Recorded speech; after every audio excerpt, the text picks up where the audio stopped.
बात पर राजा और रानी दोनों सहमत हो गए और दोनों की परीक्षा लेने के लिए तैयार हो जाते हैं।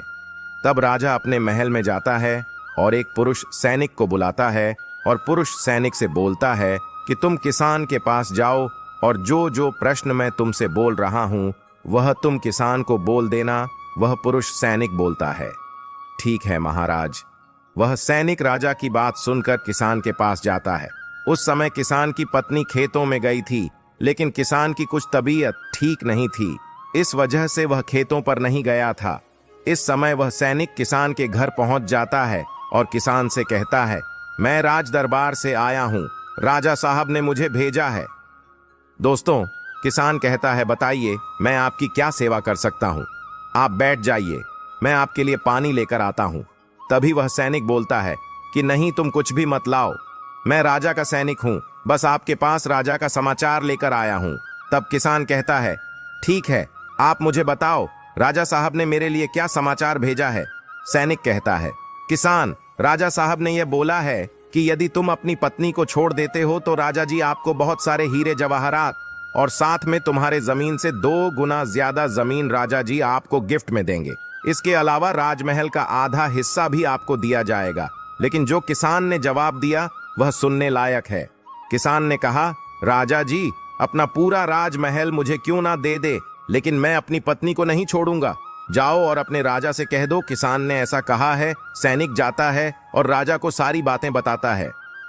इस समय रानी वहां पर सैनिक की बात सुन रही थी। सुनने के बाद रानी ने कहा, आपने किसान की तो परीक्षा ले ली, लेकिन किसान की पत्नी की परीक्षा नहीं ली है। इस तरह से हम कैसे पता कर सकते हैं कि कौन समझदार है। इसके बाद रानी ने कहा कि अब मैं भी किसान की पत्नी की परीक्षा लेना चाहती हूं। जब दोनों की परीक्षा हो जाएगी तभी पता चलेगा कि कौन समझदार है। फिर रानी ने भी एक सैनिक बुलाया और कहा कि मेरी बात किसान की पत्नी को बोलना और याद रखना, यह बात तभी बताना जब किसान वहां पर ना हो। सैनिक ने पूछा कि रानी क्या बात बतानी है, वह तो बताओ। तो रानी ने सैनिक को सारी बात बता दी। सैनिक किसान के घर जाता है और उसके घर में आवाज लगाता है तो उसके घर से किसान की पत्नी निकल कर आती है और कहती है, बताओ क्या हुआ, क्यों ढिंढोरा पीट रहे हो। तो सैनिक ने कहा कि राजमहल से आया हूं, मुझे रानी ने भेजा है। किसान की पत्नी ने कहा, बताओ किस लिए आए हो। तब सैनिक ने कहा, रानी ने बोला है यदि तुम अपने पति किसान को मार देती हो तो आपको बहुत सारे हीरे जवाहरात रानी आपको देंगी और साथ में राजमहल का आधा हिस्सा भी आपको मिलेगा। इसके अलावा जितनी भी आपकी जमीन है वह तो आपकी रहेगी, लेकिन उसकी 2 गुना जमीन भी रानी आपको देगी। यह बात सुनकर किसान की पत्नी तैयार हो जाती है। कहती है, ठीक है, यदि मुझे रानी साहिबा देंगी तो मुझे मंजूर है, मैं अपने पति को मार दूंगी। तब सैनिक पूछता है कि रानी को कैसे पता चलेगा कि आपने अपने पति को मार दिया है। तभी किसान की पत्नी बोलती है, मेरे घर में जो दीपक जल रहा है, जब मैं किसान को मार दूंगी तो उसे बुझा दूंगी, तभी आपको पता चल जाएगा कि मैंने किसान को मार दिया है। अब सैनिक किसान की पत्नी की बात सुनकर राजमहल जाता है और रानी को सारी बात बताता है। किसान की पत्नी की बात सुनकर रानी बहुत अचंभित हो जाती है। राजा और रानी को स्त्री जात से नफरत होने लगती है। उसी समय राजा अपने नगर के सभी लोगों को बुलाता है और कहता है कि मैं चाहता हूं कि मेरे और मेरी पत्नी की वजह से किसान की जान ना जाए। तुम लोग ऐसा करो, उस किसान के घर जाओ और सारी बातें बता दो और उस किसान को बचा लो, वरना किसान की पत्नी उसे मार देगी। इधर सैनिक किसान के घर जाते हैं और सोचते हैं कि किसान की पत्नी किसान को रात में मारेगी और दिया बुझाएगी। इससे पहले ही हम किसान के घर में पहुंच जाते हैं और किसान को बचा लेते हैं।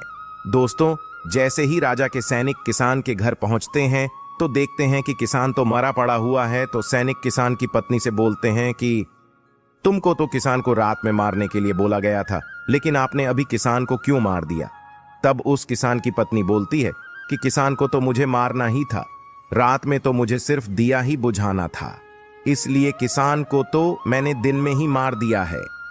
सभी सैनिक तुरंत ही किसान के घर से दौड़े दौड़े जाते हैं और राजा रानी को सारी बातें बताते हैं।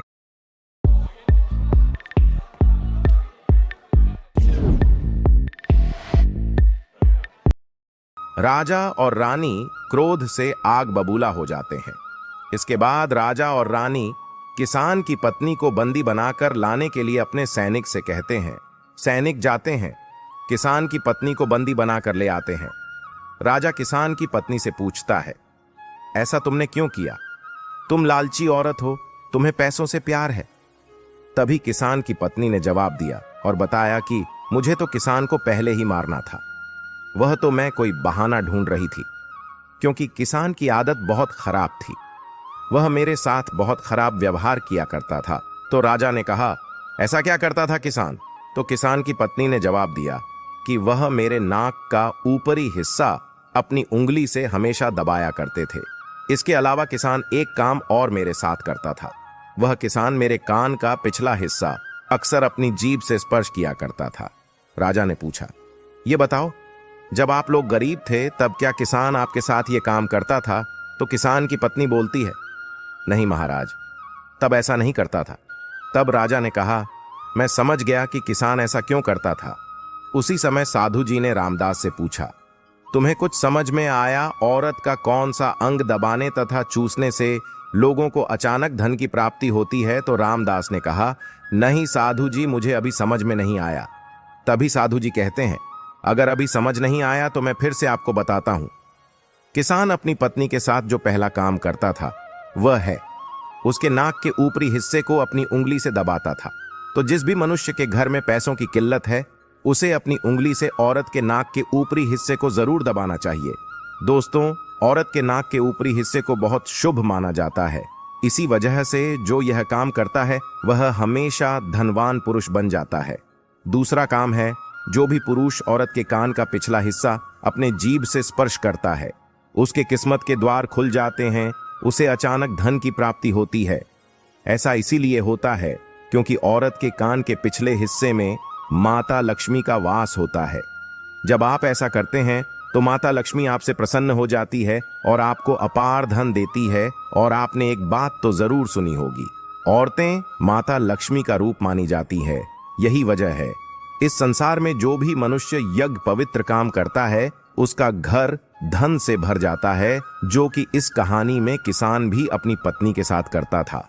लेकिन आप जब भी ऐसा काम करें तब आपको अपनी पत्नी को पूरी बात बता देनी चाहिए, अन्यथा आपके जीवन में ऐसा अनर्थ भी हो सकता है। दोस्तों, आज का ज्ञानवर्धक वीडियो कैसा लगा कमेंट करके जरूर बताएं और हाँ, कमेंट में हर हर महादेव लिखना ना भूलें।